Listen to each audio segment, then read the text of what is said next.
How's it going, everyone? Welcome back to a video on the Lowsey channel, and today we are back because Nico González to Newcastle United. Here we go. Fabrizio Romano has said them three words, and I've never been so happy to see a Fabrizio Romano tweet about Newcastle United this summer.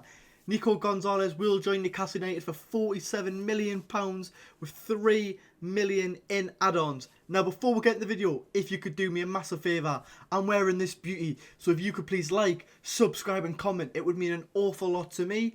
And also, you can join the channel. We talk about football nearly every day, so you don't want to miss an upload. But let's get straight into Nico González. Oh, guys, I just want to use this segment of the video. I can't stress enough how much of a big signing this is for Newcastle United. So I'm a Newcastle season ticket holder. I go to all the games, and I just know how I'm a football purist. All I do is watch football, guys. I promise. All I do is watch football, and this signing is transformational for Newcastle. To have a midfield of Nico González and Lewis Miley is going to be phenomenal. Or even Sean Sturff, if Miley doesn't play one game, guys. This I got like unbelievable. Now, when I first saw the link, I was like, I spoke about it in a few videos. If you press the I button up there, I'll be in probably that video I spoke about it, and I was like, we've been linked with them, but I don't think it'll happen. It's happening. Like, pause. It's happening. And if you don't really know football or don't know about Nico González that much, let me go through it with you guys. So he's a defensive midfielder. So number 6, and basically Pep once called him his mini Rodri. So that's a beautiful comment, to be called the mini Rodri. Spanish, 6'2", obviously playing for Manchester City. The Man City bought him from Porto for £50 million. So I was like, if we do go from bringing about 60-70 million, is he worth that? I would pay it, but will Newcastle pay that? No, they want 47 million up front and 3 add-ons. And he's from the La Masia Academy. He came from Barcelona's academy. Now, this guy, he's phenomenal. He's made 59 appearances from Manchester City, and I think he's been a bit disrespected by Enzo Maresca since Maresca's came in. I mean, didn't use him in the the Community Shield, used Kovacic over him. And then they've just played the other day against Bournemouth, played Marguehi in midfield over him. So now I'm thinking, has Nico González seen that and thinking, right, I didn't even get on. I'm not in his plans. I'm not a key player. If I go to Newcastle, A, I'm going to be a key player. B, the fans are going to love us. It's a perfect step in his career. It's definitely a perfect step in his career. And I'm so excited for him to join Newcastle. And he's going to be one of them players where us fans will absolutely cherish him. Like, we will love him.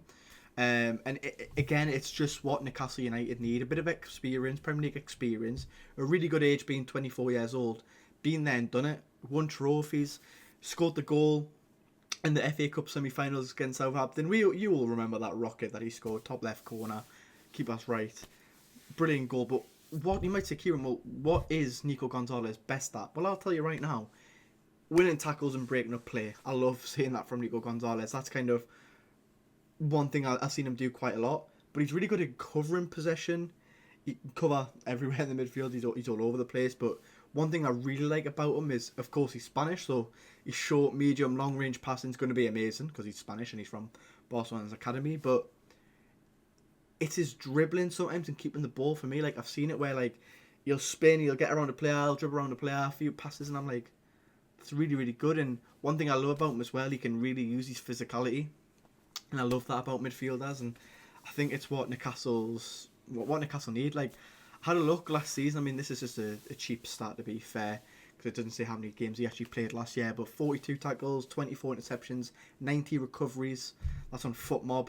You know, having a little look. Again, I already mentioned, I've made a little PowerPoint in front of me here I read out. But again, Pep called him the mini Rodri just because his similarities in midfield. So he's a Rodri-like type player.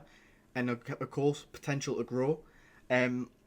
City bought him when Rodri was injured, so he was seen as a really good investment at the time. And for some reason, Maresca doesn't fancy him. I don't know if that's because he's signing Boadi and he's got this obsession for Enzo Fernandez.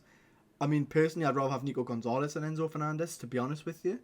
But this is really good for Newcastle, and it's what Newcastle needed. Now, with Bruno Guimaraes and Sandro Tonali going, Newcastle needed a midfielder of this calibre, a quality signing. And the way I look at it is, we sold Tonali for 100 million. We've upgraded for half the price. Unbelievable business from Newcastle United. And he's a really good fit for Matheus Jaisal's midfield, because Newcastle needs someone who's going to play deeper, but provides that defensive security for the back line, but also for the midfield, so like your Mileys and your wingers and your 10 and your 9 pushing on, of course. So it's going to allow Newcastle to play with a lot more attacking freedom. Newcastle are literally buying him for him to control the midfield, win tackles, use his physicality. He's just, guys, I'm running out of words. He's unbelievable. And his first Premier League appearance actually came in a 4-0 win against Newcastle United at the Etihad. So a little bit of history there if you like stuff like that. Now, if you ask me, Kieran, what do you rate this out of 10?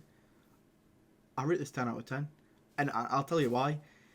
This is what Newcastle need. And we were linked with the likes of Højbjerg, Palinha, and a few other names we were linked with as well. Nicolas Sewald, who used to play for Jæsla. And I was thinking, okay, Sewald, I wouldn't mind. I think Højbjerg, sensible, decent player, I can see it. Paulinho, I was like, okay, I could see that as well. When I heard Nico González, I got a blood rush down there. I'll tell you that. I was like, what? Nico González to Newcastle United? I was like, we're so back. We are so back. And the beauty of this as well is the people who've been writing us off. Rory Jennings, you idiot. And I like Rory, but you idiots saying we're going to finish 18th. Come on, Rory. 80. Now, I think Rory has a bit of a Newcastle bias, to be honest with you. Well, I think he's got a massive Newcastle bias, and that's okay. I don't mind. He's entitled to his own opinion. Of course, everyone's entitled to their own opinion. But, come on. We're not going to finish. Like, you look at our back line. We've got amazing players. Like, come on.